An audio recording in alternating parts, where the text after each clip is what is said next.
I love a good bit of card-based gambling. It's actually something I'm pretty good at when it comes to people in the room. Maybe not the reading of people aspect, but the bluffing and the card sharking. I don't know how to count cards, granted, but I'm a decent player at poker and Texas Hold'em, which means no one wants to play with me. Yay. So I get most of my gambling card game fun out of video games, and this, High Stakes, is a pretty damn good card-based gambling game, especially for the month of October, which is our spooky, scary flash game Fright Fest. So to call this a card-based gambling game is kind of a lie. Sure, you get winnings and you can cash out at certain points, but it's more akin to Minesweeper, a very vicious, bloody game of Minesweeper, even though that connotations of a game of Minesweeper actually are rather dark if you really dig down deep enough. Ugh. The game itself here is rather easy to understand. You are given a board of 9 cards, and one of those said cards is death. Immediately as you flip that card, you will lose the round. But if you manage to not flip that single card over and flip all the other cards over instead, you win. And also you can do another couple things to win, but we'll get to that. The thing that this game actually does well is making you feel really smart when you figure out which card is the goddamn vampire.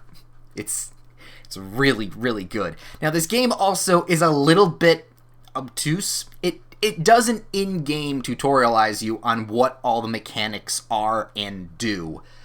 Hopefully I can get enough across here, but we will see. The first thing, the easiest thing, that you are going to need to know is that your cursor, is moved around with the arrow keys. No WASD here.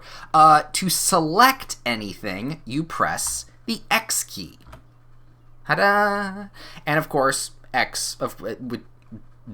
selecting something means you get to flip over the card. Now, if we're lucky, we are okay. We have now unlocked a power-up. See, this is where things get a little complicated, because it doesn't tell you what the power-ups do or how you unlock. Basically, with this board of a 3x3, you can unlock lines of cards. Once you have unlocked either a vertical or horizontal line of cards, that designated power-up unlocks for you. For example, this plus right here, we can now use it to determine what face-down cards may be, and so forth also with the other 2 different power-ups. This one specifically makes you know what, well, it hints at what may be the card's number based on its possible lowest to highest. This matters in a bit. We will talk about that. This one here actually is a really good power-up. It selects a small quadrant of the game board here and tells you, hey, the vampire's in here. Okay? So all the other cards that aren't in here are safe, but the ones that are face down in here, they're not. So that one is a very good one to unlock, but it's not the best one. The best one I find is this one, the greater or lesser power-up thingy. It tells you what 2 cards parallel or next to or whatever, touching an adjacent card that you use it on is either greater or lesser than the number on that said card. Why does that matter? Well, the cards go from 2 to 10. 2, of course, being the lowest, and 9 being the highest positive card. See, 10 is the vampire card. So, if you got this power-up right here, the one that tells you next to whatever card you pick is higher or lower, and you place it on that 9 over here, possibly it will show you that either this card right here is lower value than the 9 card right there, which will mean, oh, well, it's a safe card, I can pick it. Or it will tell you it's a higher card, which in that case, there's no other higher card than 9 but 10, which in that case, you can use the stake. Hopefully I can pull off a stake win in this little demo thing, but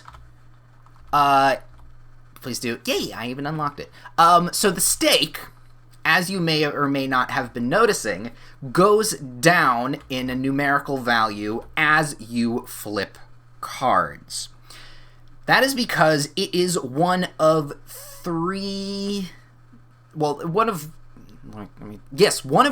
ways to win a round. The game is broken up into rounds, as you can see on the bottom of your screen. Rounds, of course, we're starting at round 1. You either win the round, you either pass the round, or you either lose the round. Losing the round, like I said, you flip over the vampire card.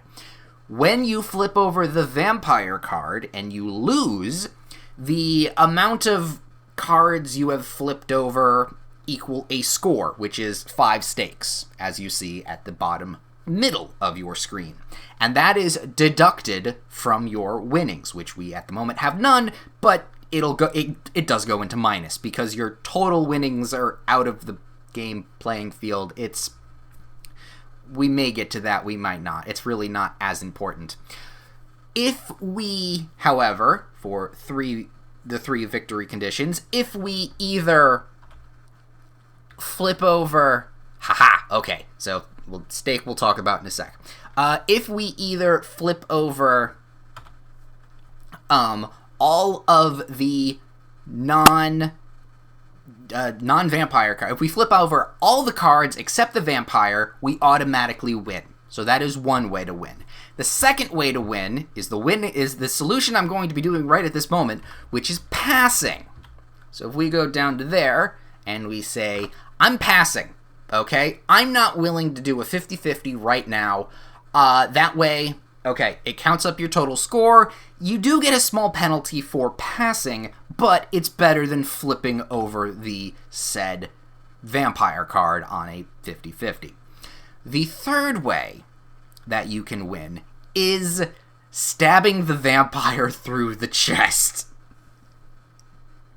It's actually brilliant how they pull this off. I really, really like it. Because if you're smart enough and you've been using your power-ups correctly, and you are actually, guessing and are really good at this, you can say, wait a minute, I know what you are. I'm going to stab you. And if you do it correctly and with the fewest amount of flips possible, you get the score on the stake. So if I miraculously picked the stake right now and picked one of the 8 cards that are face down and I got it, I get 13 points. Simple as that. You want to gamble? Here's your gambling. Stab. So I find this really, really cool. So, yay! And of course, as the game progresses, you're going to learn more things. This is also the easiest game, the easiest stage. There are a few other stages that you need extra blood to buy in because again, you're gambling with blood and not do that 5+. So that card is either 5 or greater. I'm going to be willing to flip that. Oh, it was that. All right, so I'm going to flip you, and there was the vampire card. Okay, I lost the round. So flipped cards that I've done. I had 5. I now lose 5. I'm back to 0. You can kind of get a feel for it after a while. I really like this. Even though it's a little brainy complicated, I think it is shit. No, it's not shit. I think it is actually really, really slick. It is super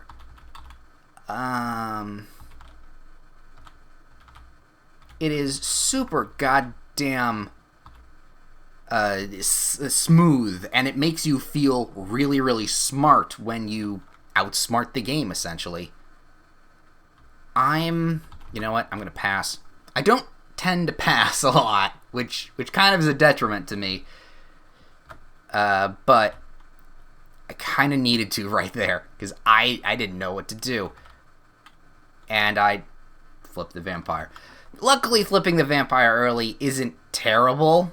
Oh, and after 5 rounds, obviously, the round is over, the game is done, and you either take your winnings or your losings to the main title screen. Well, main title screen, whatever you call it. And yeah,